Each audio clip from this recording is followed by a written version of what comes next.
এতক্ষণ ধরে মাত্র 5 বস্তা গম হলো নাকি? 5 বস্তা না মালিক, 4.5। এটা তো এখনো অর্ধেক ভরেছে। ওইদিকে তো আধা বিঘা জমি কাটা শেষ, আর এইদিকে মাত্র 5 বস্তা গম হয়েছে। আমি কি জানি মালিক, যেটুকু গম হয় সেটুকু তো আমি এখানেই রেখে দিই। কোনো না কোনো ঝামেলা তো হচ্ছেই, এদের উপরে নজর রাখতেই হবে।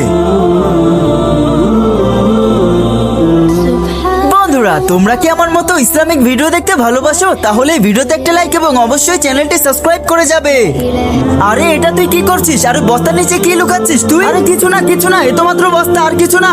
শালা, আমি আমার নিজের চোখে দেখছি তুই এর ভিতরে কিছু একটা লুকিয়েছিস। আরে ভাই তুই যায় না, চুপচাপ থেকে নিজের কাজ কর। এই নে, এটা নিয়ে যা। আচ্ছা তাহলে এই কথা না, আমি এখনই গিয়ে মালিককে বলছি। আরে না, দাঁড়া। শোন ভাই, আমি যা করছি আমাদের ভালোর জন্য করছি। তুই এটা নিয়ে যা, কেউ যেন তোর উপর সন্দেহ না করে। কাজ হয়ে গেলে আমি তোকে বলবো সব কথা। না ভাই, কিছু একটা তো আছে ওর ভিতরে, আমাকে দেখাতেই হবে। এই নে তাহলে দেখ। ও তেরি, মাটির তলে এত বড় গর্ত।